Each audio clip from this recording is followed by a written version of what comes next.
ലോകം മുഴുവനും മുസ്ലിങ്ങളെയും ഇസ്ലാമിനെയും പ്രവാചകനെയും ഒക്കെ തെറ്റിദ്ധരിച്ചുകൊണ്ടാണ് മുന്നോട്ട് പോണത്. അപ്പം മുസ്ലിങ്ങൾ തന്നെ ഇന്നാളാണ് കുറ്റവാളി, ഇന്നാളാണ് കുറ്റവാളി എന്ന് പറയാണ്. അവിടെ യഥാർത്ഥ കുറ്റവാളികളെ ചൂണ്ടിക്കാണിക്കേണ്ടതുണ്ട്. നിരപരാധികളെ കുറ്റവാളികളാക്കി തച്ചുകൊല്ലാനുള്ള ശ്രമമുണ്ടല്ലോ, അത് ഇഹലോകത്തും പ്രയോജനം ചെയ്യില്ല, നാളെ ആഖിറത്തിലും പ്രയോജനം ചെയ്യില്ല. എല്ലാവർക്കും അറിയാവുന്ന കാര്യമാണത്. നമ്മളെല്ലാവരും ഒരു കാര്യം മനസ്സിലാക്കണം, ഇലല്ലാഹി മർജിഉകും ജമീഅ ഫഉനബ്ബിഉകും ബിമാ കുൻതും തഅമലൂൻ. അല്ലാഹുവിലേക്കാണ് നമ്മൾ മടങ്ങിപ്പോവുക. സൂറത്ത് മാഇദ 5-5 വചനം. അല്ലാഹുവിലേക്ക് മടങ്ങിപ്പോകുമ്പോ അവിടെ രക്ഷപ്പെടണം, അവിടെ വിജയിക്കണം. ആ വിജയം മാത്രമാണ് നമുക്കുണ്ടാവുക. ഞാനൊരു കാര്യം നിങ്ങളോട് പറയുന്നു, പരീക്ഷണം ഉണ്ടാവും. പരീക്ഷണങ്ങൾ വരുമ്പോൾ ഞങ്ങളൊന്നല്ലേ അതിന്റെ ആളുകൾ എന്ന് പറയല്ല വേണ്ടത്. ഞങ്ങൾക്ക് നിങ്ങളുള്ള താടിയില്ല, ഞങ്ങൾ നെരിയാണ്ട മുകളിൽ തുണിയെടുക്കണില്ല, എന്റെ ഭാര്യനെ ഞാൻ ബ്ലൗസ എടുപ്പിച്ചത്, ഞാൻ പർദ്ദടിച്ചിട്ടില്ല എന്ന് പറയലല്ല അതിന്റെ അർത്ഥം. ഞാൻ എന്റെ ഭാര്യയെ ഇസ്ലാമിക വേഷം ധരിപ്പിക്കും, നിങ്ങൾക്ക് എന്തു തോന്നിയാലും എന്നാ ഈമാനുള്ള മുസ്ലിം പറയുന്നുണ്ട്. ഞാൻ എന്റെ താടി നിങ്ങൾക്ക് വേണ്ടി വടിക്കൂല. നരിയാണിയുടെ മേലെ തുണിയെടുത്തത് ബോംബുണ്ടാക്കാനല്ല, ആരെയും കൊല്ലാനല്ല, പ്രവാചകന്റെ സുന്നത്തെടുത്ത് സ്വർഗം കിട്ടാനാണ്. ഈ പോയിന്റ് ആരും മറക്കരുത്. വലാ യഖാഫൂന ലൗമത്ത ലായിം, ഖുർആനിലെ 5-ാം അധ്യായം സൂറത്ത് മാഇദയിലെ സുഹൃത്തുക്കളെ 54-ാമത്തെ. ഒരാക്ഷേപകന്റെയും ആക്ഷേപത്തെ ഭയപ്പെടരുത് എന്നാണ് അള്ളാഹ് നമ്മളോട് പറയുന്നത്. നമ്മൾ ആരും കുറ്റക്കാരാകരുത്, അത്രയേ ഉള്ളൂ. നമ്മൾ കുറ്റക്കാരാണ് എന്ന് നാട്ടുകാർ പറയുമ്പോ എന്നാ ഞാളും അങ്ങനെ തന്നെ എന്ന് പറയുന്നതിന് അന്തസ്സുള്ളൊരു സമൂഹത്തിന് ചേർന്നതല്ല. ഞാനിപ്പോ കഴിഞ്ഞ ദിവസം ഒരുപാട് സ്ഥലത്ത് പ്രസംഗിച്ചോ പറഞ്ഞു, ഞങ്ങൾ സെൽഫികളാണ്, ഒറിജിനൽ സെൽഫികള. ഞങ്ങൾ സെൽഫികളല്ല എന്നല്ല, ഞങ്ങൾക്ക് സെൽഫികളായിട്ട് ബന്ധമല്ല. ഞങ്ങൾ കേരളത്തിൽ ഒരു പ്രത്യേക രൂപത്തിൽ രൂപപ്പെട്ടാണെന്നാണ് ഷബാബ് എഴുതി. ഞങ്ങൾക്ക് സൗദി അറേബ്യയായിട്ടൊന്നും ബന്ധമല്ല. ഞങ്ങൾക്ക് പറയാനുള്ളത് അറിയോ, ഞങ്ങൾക്ക് സൗദി അറേബ്യയായിട്ട് നല്ല ബന്ധം. ഞങ്ങൾക്ക് സൗദി അറേബ്യ കഴിഞ്ഞിട്ടേ വേറെ അറബ് രാജ്യങ്ങളുള്ളൂ. അതും കൂടെ മനസ്സിലാക്കണം. കാരണം മുസ്ലിമീങ്ങൾക്ക് സ്വർഗത്തിലേക്കുള്ള വഴി പഠിപ്പിച്ചെന്ന് ആ നാട്ടിൽ നിന്നാണ്. മൗദൂദി സാഹിബ് ജീവിച്ച ഇന്ത്യയിലാണ്, സയ്യിദ് ഖുതുബ് ജീവിച്ച വേറെ നാട്ടിലാണ്, പക്ഷെ മുഹമ്മദ് നബി ജീവിച്ചത് മക്കയിലാണ്. ഞങ്ങൾ മനസ്സിലാക്കി അങ്ങനെയാണ്. ഞങ്ങളുടെ നേതാവ് ജീവിച്ച മക്കയിലാണ്, മദീനയിലാണ് മരിച്ചത്. അദ്ദേഹത്തിന്റെ ഖബർ മദീനയിലാണ്. അതുകൊണ്ട് ഞങ്ങൾക്ക് സൗദി അറേബ്യയായിട്ട് നല്ല ബന്ധം. സൗദി അറേബ്യയിലെ ഭരണകൂടങ്ങൾ നാളിതുവരെ പുലർത്തിപ്പോന്ന കാര്യങ്ങളിൽ 100% ദീനാണ് എന്നിവിടെ ദുനിയാവിൽ ആരും പറയുന്നില്ല. അവർ മൗസൂമികളാണെന്ന് ഞങ്ങൾ പറയുന്നു. അവർക്ക് തെറ്റുപറ്റാം. മതപരമായ കാര്യത്തിൽ അവർക്ക് അടുക്കും ചിട്ടയുമുള്ള ഒരു ജീവിതമുണ്ട് എല്ലാ രാജ്യങ്ങളെ അപേക്ഷിച്ച്.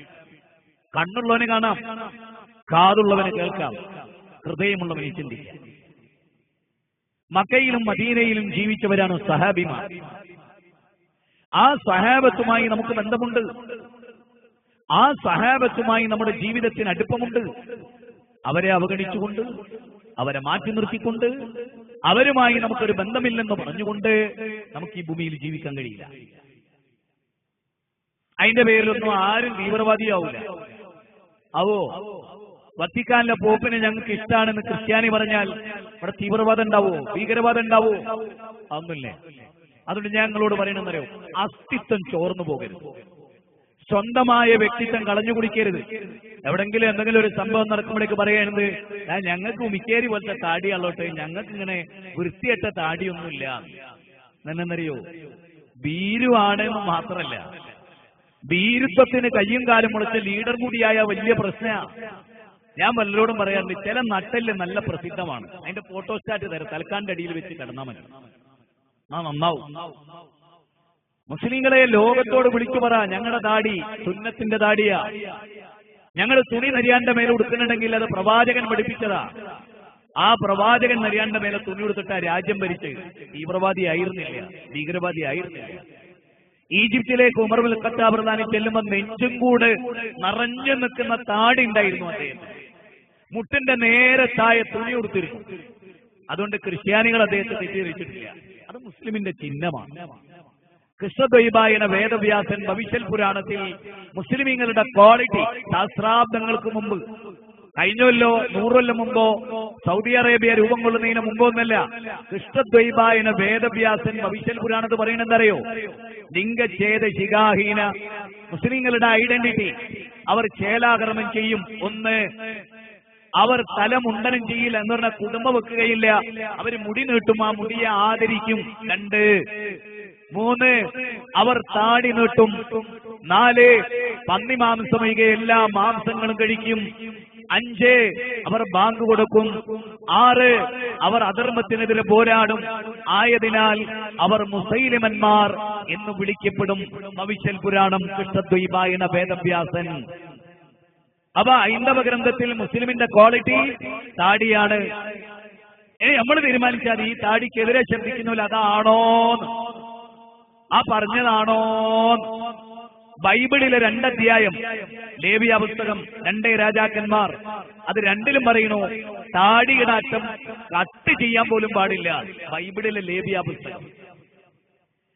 യേശുക്രിസ്തുവിന് ലോകത്ത് അദ്ദേഹത്തിന്റെ പിക്ചർ കണ്ടെല്ലാവരും ഉണ്ടാവും. ക്രിസ്ത്യാനികളുടെ ചർച്ചിന്റെ ഫ്രണ്ടിൽ യേശുക്രിസ്തുവിന്റെ ഫോട്ടോ ഉണ്ട്. ഇവിടുന്ന് ഈ തലപ്പാർ അങ്ങോട്ട് കിടന്ന കാലിക്കറ്റ് യൂണിവേഴ്സിറ്റിയിൽ യേശുക്രിസ്തു ലോകരക്ഷകൻ എന്ന വിവരക്കേട് എഴുതി വെച്ചെടുത്തും യേശുക്രിസ്തുവിന്റെ ഫോട്ടോ ഉണ്ട്. ആ ഫോട്ടോ താടിയും തലമുടിയുള്ള ഫോട്ടോ. ലോകത്തെ ക്രിസ്ത്യാനികൾ ആദരിക്കുന്ന യേശുക്രിസ്തുവിന് താടിയുണ്ട്. ക്രിസ്ത്യാനി ജൂതന്റെ സമ്പ്രദായം സെൻപോൾ, ഷൗൽ, ആ ഷൗലിന്റെ ശീലം പള്ളിയിലച്ചന്മാർക്കുണ്ട് എന്നുള്ളത് യേശുക്രിസ്തുവിന്റെ കുഴപ്പമല്ല. ദാവൂദ് നബി അലൈഹിസ്സലാം ചരിത്രമാണ്, വേദഗ്രന്ഥമാണ്. ഒരു വേദഗ്രന്ഥം പറയാണ്, ദാവൂദ് നബി അലൈഹിസ്സലാം 2 ആളെ ഒരു നാട്ടിലേക്ക് പറഞ്ഞയച്ചു, എരിയോവിലേക്ക്. ആ നാട്ടിൽ 2 ആൾ ചെന്നപ്പോ അവരെ സംശയമായി അവിടുത്തെ രാജാവിന്, അവിടുത്തെ ഭരണാധികാരി. ആ ഭരണാധികാരി എന്ത് ചെയ്തു വെച്ചാല് അവർ 2 പേരുടെയും ഡ്രസ്സ് ചെസ്റ്റിൽ വെച്ച് കട്ട് ചെയ്ത് കളഞ്ഞു. അവരൊരു ഭാഗത്തെ താടിയും വടിച്ചു കളഞ്ഞു. അങ്ങനെ അവര് ഈ ദുഃഖ വാർത്ത രാജാവിനെ ദാവൂദ് നബി അലൈഹിസ്സലാമിനെ അറിയിച്ചു. അപ്പൊ ദാവൂദ് നബി അവരോട് പറയാണ്, താടി ഒരു ഭാഗത്ത് വടിച്ചു, ഒരു ഭാഗത്ത് നിർത്തി, ഡ്രസ്സ് കട്ട് ചെയ്തു. അപ്പൊ താടിയുമായി ബന്ധപ്പെട്ട് ദാവൂദ് നബി അവർക്കൊരു ലെറ്റർ അയക്കുകയാണ്. ആരാ അയക്കുന്നത്? ഒരു നബിയാണ്. ആ നബി എന്താ അയക്കണറിയോ? ഞങ്ങൾ ജീവിക്കുന്ന നാട്ടിലേക്ക് താടി നീട്ടാത്തവരായിട്ട് നിങ്ങൾ ഇങ്ങോട്ട് വരണ്ട. ബൈബിളിൽ ഞാൻ എടുത്ത് വായിച്ച് കേൾപ്പിച്ചിരുന്നു. നോക്കണേ നിങ്ങള്. ദാവൂദ് നബി പറയണെന്ത്? ഒരു ഭാഗത്തെ താടി വടിച്ചു, അപ്പൊ ഒരു ഭാഗത്തെ താടി ഉണ്ട്. പിന്നെ ദാവൂദ് നബി അവരോട് പറയാണ്, ഏത് ഭാഗമാണോ താടി വടിച്ചത് ആ ഭാഗത്തെ താടി മറ്റേ താടിക്ക് തുല്യമാകുന്നവരെ അവിടെ തന്നെ നോളി. നാടി സമൃദ്ധായി വളർന്നതിന് വെച്ച് എന്റെ മുമ്പിലേക്ക് വന്നാൽ മതി. ബൈബിളിലുള്ള കേട്ടോ, ഇന്ന് ക്രിസ്ത്യാനികളെ പള്ളിയിൽ അച്ഛന്റെ കയ്യിലുള്ള ബൈബിളിലുള്ള. ചിന്തിക്കുന്നവനെ ഒന്നൊന്നാവും. ഞാൻ ചിന്തിക്കൂല എന്നാണെങ്കിൽ നന്നായിക്കൊള്ളുന്നു. പിന്നെ നമ്മളൊരു കാര്യം മനസ്സിലാക്കേണ്ടത് എന്താണെന്നറിയാം, അള്ളാന്റെ റസൂലിന്റെ, ഇപ്പൊ നിങ്ങൾക്കറിയാം KM മൗലവി നല്ല താടിയുള്ള ആളായി. നിങ്ങൾ ഉമർ മൗലവിനെ മനസ്സിൽ ഓർക്കേണ്ടത്, KN ഇബ്രാഹിം മൗലവിനെയും KP മുഹമ്മദ് മൗലവിനെയും ഉമർ മൗലവിനെയും ഞാൻ ഒരേ തട്ടിൽ ഓർക്കുന്ന ആളുകളാണ്. മുട്ടിന്റെ നേരെ താഴെയായിരുന്നു അവരുടെ തുണി. വയസ്സായ ആളുകളൊക്കെ ഒന്ന് ചിന്തിച്ചു, നിങ്ങളെ മനസ്സിന്ന് മറന്നിട്ടില്ലെങ്കിൽ, നിങ്ങളെ മനസ്സിന്ന് അത് മറന്നിട്ടില്ലെങ്കിൽ, അപ്പൊ നമ്മള് IS ലോകത്ത് അരങ്ങ് തകർക്കുമ്പോ, പല അധർമ്മങ്ങളും ലോകത്ത് നടക്കുമ്പോ, പശുവിനെ തിന്നാലും തൊട്ടാലും പിടിച്ചാലും ദലിതരെ കൊല്ലുന്നിടത്ത്, മുസ്ലിങ്ങളെ കൊല്ലുന്നിടത്ത് ഇന്ത്യ എന്ന് പറയുന്ന രാജ്യം എത്തി നിൽക്കുമ്പോ താടി നീട്ടിയതാണ് പ്രശ്നം എന്ന് ശത്രുക്കൾ പറഞ്ഞാൽ അതിനൊരർത്ഥമുണ്ട്. മുസ്ലിമീങ്ങൾ പറഞ്ഞാലോ, ISMന്റെ പ്രസിഡന്റ് പറഞ്ഞാലോ, ISMന്റെ മുൻ പ്രസിഡന്റ് പറഞ്ഞാലോ, ഷബാബിന്റെ ചീഫ് എഡിറ്റർ പറഞ്ഞാലോ, പ്രബോധനം പറഞ്ഞാലോ അത് വലിയ അപകടം. പ്രബോധനവും ഷബാബും ഒക്കെ പറയുന്നത് നബീനെ അനുസരിച്ചതാണ് കുഴപ്പമെന്ന്. അങ്ങനെ തന്നെ എഴുതിയിട്ടുണ്ട്. മുഹമ്മദ് നബിയെ അനുസരിക്കുന്നതാണ് കുഴപ്പമെന്ന്. അപ്പൊ ഇതിന്റെ അർത്ഥം എന്താ? മുഹമ്മദ് നബി കുഴപ്പക്കാരനാണ്. ഇത് ആരാ പറയുന്നത്? ഇത് സംഘപരിവാരല്ല പറയുന്നത്. ഇത് പറയുന്ന യുക്തിവാദിയും നിരീശ്വരവാദിയും അമേരിക്കയും ബ്രിട്ടനും ഒന്നല്ല. മുസ്ലിമീങ്ങൾ എവിടെ ഇരുന്നിട്ട്? മർക്കസ് ഗവയിൽ ഇരുന്നിട്ട് എഴുതുകയാണ്, ഹിറാ ഭവനിൽ ഇരുന്നിട്ട് എഴുതുകയാണ്, അതുപോലെ തന്നെ CD ടവറിൽ ഇരുന്നിട്ട് എഴുതുകയാണ്. ആലോചിക്കുക, നല്ലോണം ആലോചിക്കുക. എന്താ എഴുതുന്നത്? നബിയുടെ സുന്നത്തെടുക്കണാണ് കുഴപ്പം. ഞങ്ങൾ നിങ്ങളോട് പറയണമെന്നറിയാം, നബിയുടെ സുന്നത്തെടുത്താൽ കുഴപ്പമുണ്ടാവില്ല, നബിയുടെ സുന്നത്തിനെതിരായാലാ കുഴപ്പം.